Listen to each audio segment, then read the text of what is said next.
you have to have a strategy in any transaction you're involved with. Finding the location is what most people focus on. If it's a new office, that's the easiest part. Anybody can drive around and look at properties, call phone numbers off signs. I mean, there's definitely a skill there. And there's a lot of also unlisted properties where you can uncover hidden gems. That's great. But what's the most important is that you achieve terms that are going to help your practice be as profitable as possible once you find that property. And here's the reality. Landlords own buildings to make as much money as possible. Landlords do not own buildings to help you have a successful practice or to make you money. And you look at a lot of, like, even a small retail center or a small office building, these are multi-million-dollar properties.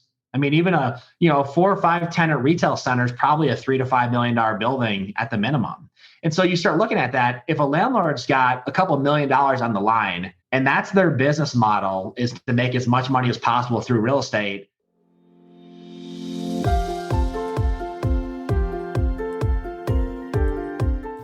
Hey there, my friend. Welcome to the Powerful and Passionate Healthcare Professionals Podcast. I'm your host, Sabrina.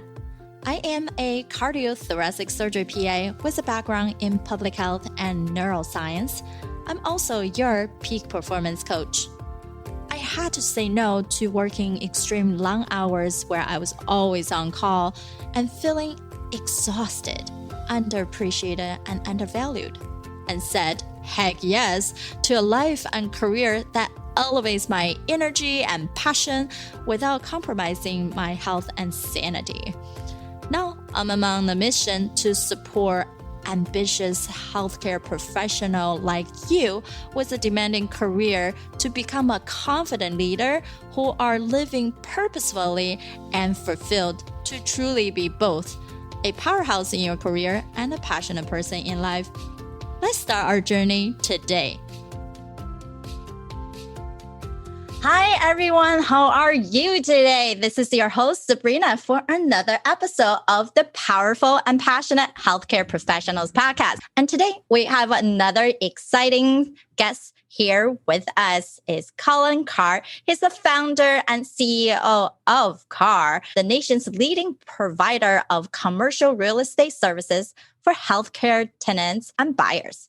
Every year, thousands of healthcare practitioners trust Carr to help them achieve the most affordable terms on their leasing and purchasing negotiation. So for all you private practice people, listen up, knowing your space matters, right? And Colin has been involved in commercial real estate since 2000. And personally completed over 1,000 transactions. Colin educates thousands of healthcare professionals, administrators, business owners, and students on the annual basis through national meetings, conventions, study clubs, association, university, and webinars. And he's here with us. So lovely to have you here tonight. Thanks for having me. I appreciate it. Yeah. So please tell us more about yourself, your background, and how did you get into this field of thinking, hey, I want to work with healthcare professionals and specifically in this round of commercial real estate? So I'll try to keep it as short and to the point as possible. I took a little bit of a different route professionally. I got out of high school. I went and sat through a couple of college courses and audited them, trying to figure out what I wanted to do with my life, which is a very tough question to ask a 17 or 18-year-old person. I didn't have anything that really excited me in college for the first few weeks that I sat through courses. And so I decided to start working right away. And I met a gentleman that owned about a dozen apartment complexes. And I asked him if I could shadow him and intern and literally just work for free. And I started showing up at his house and asking him if he'd let me follow him around throughout the day and learn how to do real estate and learn how to do investment real estate and property management, apartment complexes. And he was a really great guy, and he did. So I started managing apartment complexes when I was 19, did that for a handful of years, got my broker's license when I was 23. And same thing, I found a gentleman that was very successful in commercial real estate. He took me underneath his wings, taught me a lot. And that's how I got launched into real estate. What got me focused on healthcare specifically was I had been in real estate for almost 10 years. I had done all types of real estate. I had done retail, large national retailers like Walmart or Wendy's, groups like that. I had done office, land, multifamily. I had done all types of real estate.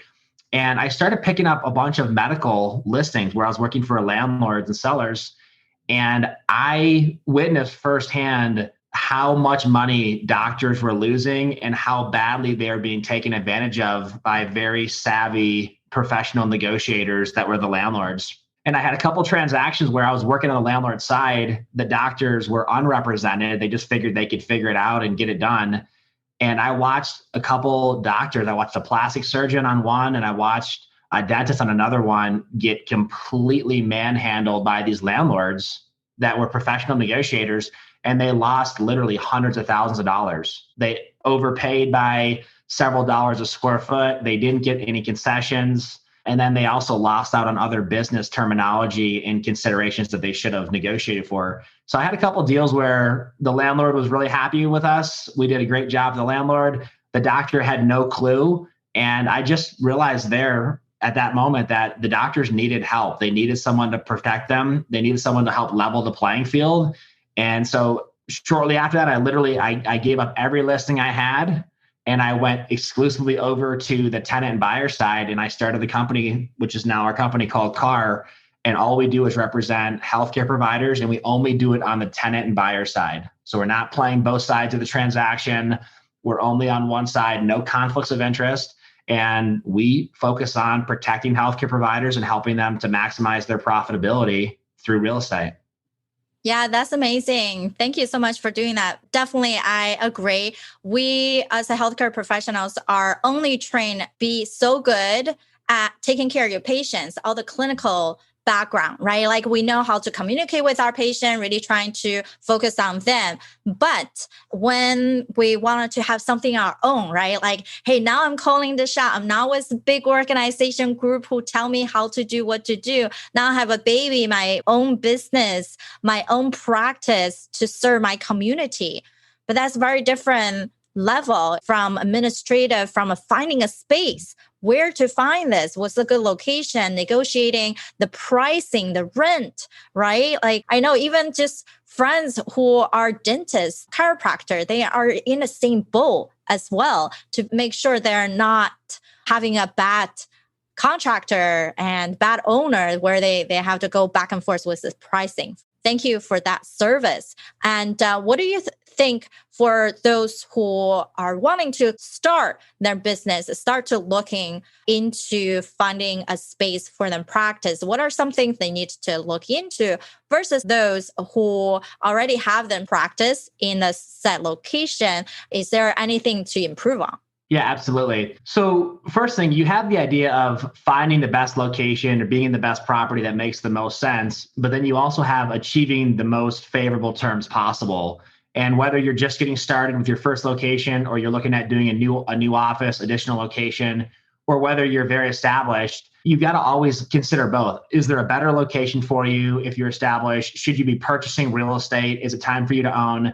But most importantly, the best advice I can give is you have to have a strategy in any transaction you're involved with. Finding the location is what most people focus on if it's a new office. That's the easiest part. Anybody can drive around and look at properties, call phone numbers off signs. I mean, there's definitely a skill there. And there's a lot of also unlisted properties where you can uncover hidden gems. That's great. But what's the most important is that you achieve terms that are going to help your practice be as profitable as possible once you find that property. And here's the reality. Landlords own buildings to make as much money as possible. Landlords do not own buildings to help you have a successful practice or to make you money. And you look at a lot of, like, even a small retail center or a small office building, these are multi-million-dollar properties. I mean, even a 4 or 5 tenant retail center is probably a $3 to $5 million building at the minimum. And so you start looking at that. If a landlord's got a couple $1 million on the line, and that's their business model is to make as much money as possible through real estate, their goal is to get you at the highest lease rate, to give you the least amount of concessions, to have the most control over your situation. And it's the same thing if you're an established doctor. When you go to renew that lease, the landlord's not motivated to give you a discount or to give you concessions. And what most people don't realize is that the difference between a bad or a poorly negotiated lease versus a good lease, it's minimum tens of thousands, if not hundreds of thousands of dollars. And most people hear those numbers and they think, yeah, it seems like that's maybe a little overestimated or a little too high. But think of it. If you're in 3,000 square feet and you overpay by $3 a square foot, which is a pretty average number for doctors to overpay, $2, $3, $4 a square foot, 3,000 square feet times $3 a square foot, it's $9,000 a year in extra rent that you could have avoided paying. Take it over 10 years, you've got $90,000. If you don't get the free rent package you should get, that's tens of thousands. If you don't get the money to improve or renovate the space, that's tens of thousands. So you add this number up and you can lose a ton of money very quickly going up against a savvy or professional landlord. Yeah, exactly. Especially when they start to look into a space, we need to renovate it for the rooms, the equipment, the basic stuff that even come into it. So we already have to invest so much into a practice before we have patients coming to us. So you wanted to save and knowing where to save even down the road, right from the get-go. And as you're saying, like extra $3 per square foot, it is a big deal when you add all the numbers together. So I'm assuming it depends on the location, the city and whatnot, that you need to do your background research. And then for us, yes, we can find those information, but it's going to take us a lot longer time than going to someone like you who are already in the space, who already know where to find all this number to get the best average or the targeted price instead of overpaying. Absolutely. Well, and the reality is too, a landlord knows when someone is savvy in a negotiation. When a landlord sees a doctor or a healthcare provider who's not represented, they're going to assume that that doctor does not know what they're doing. And that's not trying to be a knock against doctors, but the reality is, if Chipotle or Starbucks or a large retailer shows up, they're going to show up with professional representation. If Lockheed Martin or Charles Schwab or Merrill Lynch or a huge financial institution, Bank of America, if someone shows up like that, they're going to have professional brokers all the time. A large CPA firm, they're going to have an agent. Large attorney firm, they're going to have an agent. And so all these professional companies use brokers to represent them, to help them find the best properties, perform the due diligence, and then ultimately negotiate the most favorable terms. So when a doctor shows up saying, well, I'm just going to figure it out and do it myself, the landlord's first thought is this person is an easy target and they're going to take him to the cleaners. They're going to take them for as much as they possibly can. Now, they're not going to tell the doctor that. They're going to make the doctor feel like they're getting a good deal. And the reality is they're going to befriend the doctor. They'll be cordial to the doctor. They'll tell the doctor that they don't need an agent or a broker. And then the doctor will finish the deal, think they got a pretty decent deal, think that they did a good job.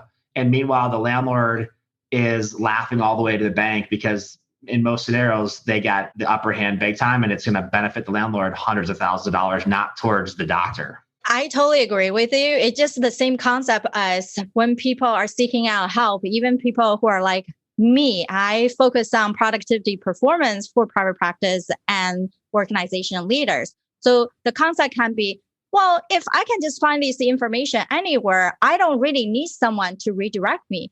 But we always do what? Overthink. We have so many thoughts in our head. Psychology, we call that mental chatter, right? They're constantly bombarding our mind, just like a tenant. And yes, and they're going to chat you up and they're going to feel so warm and they're having this connection. You feel like, why do I need someone professional to help me make that decision? I can just do it myself, and not knowing there's a lot more going into it. So having that initial set and put you on the right track, even though you invest, you're actually investing in yourself and your business. And so your headaches of saving something much more down the road of either increase your productivity like me or like Colin, who's going to save you so much money on the monthly. That's something you have to pay on a monthly basis. What would you ever wanted to overpay from the beginning? And then have to think about, do I really want to continue with the owner of the building, or do I need to actually move out, right? That's a hassle. Absolutely. Yeah. So it starts with knowing how much is on the line. And then it's no different than healthcare providers. I mean, people come to healthcare providers because they're trained at a higher level. I mean, you can self-diagnose yourself. You can self-treat yourself. You can try to pull your own tooth if you want to. I mean, you can try to crack your own back if you want to. I mean, you could try to do any other type of medical procedure, but the people that are doing it, they're trained to do it, and they do it at a much more effective level and a much more efficient level. So it's one of those things where doctors are capable of getting transactions completed. The question is, what did you lose in the process? And not just financially, how much time did you spend? I mean, the average transaction takes 30 to 40 hours of time for a trained professional who's an expert in that field.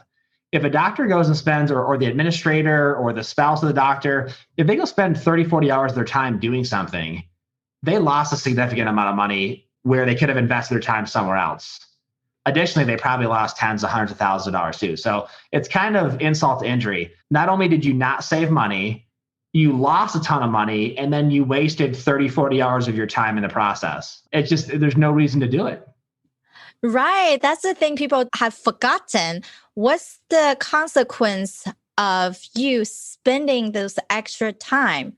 When we talk about productivity, even Michael Hyatt, we think about the desire zone, which is you only focus on the things that you're truly passionate about, which means you love to do things just in the flow and something you're really good at.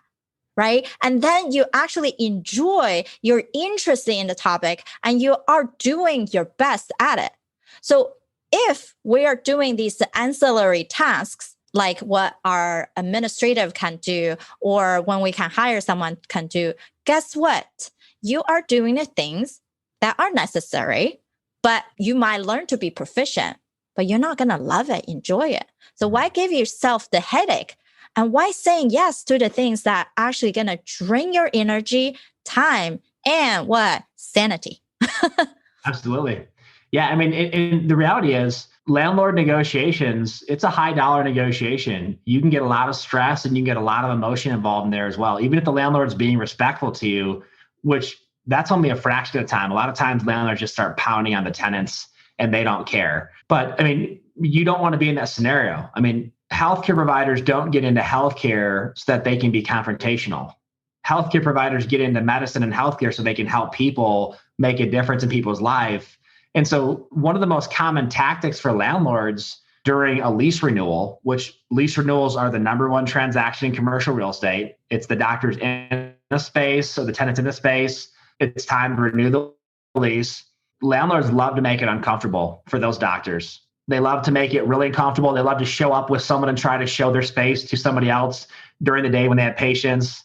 They love to threaten to kick them out of buildings and make them homeless. They love to tell them they're going to, take away their rights to do something that they need. And they get uncomfortable very quickly with the doctor. And the doctors just say, that's fine. Just sign it, get out of here. Give me the document. Let me sign it and get away from me. And they sacrifice their rights and they sacrifice opportunity all the time. Yeah, that's so true. No one wanted to be in that position where you have this group of patients who are consistently coming to you and the new referral coming in, and then you're afraid that you have to move somewhere else. So any suggestions if that happens for the people who currently own their practice and when their renewal are coming up? Yeah, the first thing you need to do is start the process with enough time that you're not backed into a corner. A lot of landlords will take the approach of waiting till the doctor's lease is going to expire within a month or two, and then they approach the doctor. Well, at that time, it's too late to move typically. You don't have any options. And if you don't address the process with enough time, you're communicating to the landlord that you're not paying attention, that you don't have any clue what you're doing. If you hire a professional agent or a broker at least 1 year in advance, and then that agent does all of the discussions with the landlord for you, it communicates to the landlord that you're serious. It tells the landlord you're not going to be taken advantage of. When you've got an expert advisor on your side who contacts the landlord on your behalf well in advance, and ideally about a year in advance or so, it communicates to the landlord that you're paying attention. You know what your options are. You've been to the market. You're not going to take an average or a poor deal. You're going to make sure that the terms make sense and that you're not going to get pushed around. And you're not going to waste your time going back and forth with the landlord or letting the landlord push you around or intimidate you because you've asked someone else to handle the process for you. All those things communicate that you're savvy, that you're intentional, that you're going to capitalize on the transaction, and that you're not going to be taken advantage of. When landlords see that, they respond differently. And here's the reality. That's what the landlord is expecting from a professional tenant. Again, you can pick anyone you want to, but you pick like a large aerospace or engineering company like Lockheed Martin. Guess what? They're going to address their lease renewal in plenty of time. They're going to have a professional doing it. They're not just going to wait till a month's left in the lease and then say, yeah, just send me some paperwork. We'll see what happens. They're not going to do that. If it's Starbucks, they're looking and considering their options a year or two in advance. And if moving across the street makes more sense, they'll do it in a second. They're doing it with a savvy approach. They're doing it with intentionality, and it speaks to them getting much more favorable terms, and it speaks to them not being taken advantage of. That's what landlords are anticipating happening. And when the doctor shows up by themselves, the landlord puts a huge target on them and says, I'm going to make a significant amount of money on this one. So true. It's just like medicine. We wanted to be proactive to do the preventative medicine, right? We want to prevent things from happening, not treating the illness. When it's about time to renew the lease, well, I have no option. So I kind of have to take what they're saying, or I have to move within a month. That's not possible. So what Colin's saying, we have to prepare ourselves a year in advance. And you have to have this contingency. There's a plan to show that you know better. And you're not just going to be taking for granted. It doesn't matter how much money you make, how many patients you actually serve, how much impact you deliver. If you don't have a space to serve them, and if you are in a position that creating a lot of headache, then is it really worth it? Right? We got into this career to create some type of joy, impact, not only for our community, but also for our own self, our own mind, our own mission. So we needed to be able to elevate all of that simultaneously. So Colin, how did you help them in a way? Do you work in all 50 states, or is it very specific to location, or is it usually the conversation start with you is a one-on-one? How do you work with them?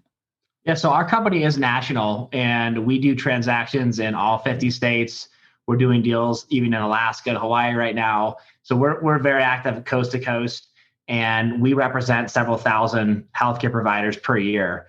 The key is starting the process with enough time in advance, and then letting someone else who's an expert advise you in the process. A lot of doctors are going to say, well, I don't have time to deal with it. That's right. You don't have time to deal with it, and you shouldn't be dealing with it. You should hire an expert. So whether it's our company or someone else's company, you want to find someone that you trust, that knows the process, that's capable of helping protect you and giving you the advice that you need and deserve. So for us, yes, we are national. We represent every type of healthcare provider you can think of. We do every shape and size of spaces. We do spaces that are 1,000 feet. We do spaces that are 50,000 square feet. We do the sole practitioner, and then we have clients that have 150 locations. So if it has to do with real estate for a healthcare provider, that's our niche, and that's where we live and work. Amazing. I know definitely a spectrum. People are all in those rounds that you can cover. And it's great that you guys can serve so many people in all different locations. So for us, when usually we wrap up, we say, all our experts are amazing. They are so knowledgeable in how they can help us healthcare professionals on a professional level, individual level. And it's hard for all of us to be an expert in all 10 aspects of our life. So to bring the human piece of us, we all need to reflect more into our own life. So I also asked Colin, as all our speakers, to take that. What's your number one killer preventing you to have that perfect harmony in creating a powerful career and a passionate life? And Colin, what did you thought about when you took that quiz, and anything surprising to you? Anything you would like to change?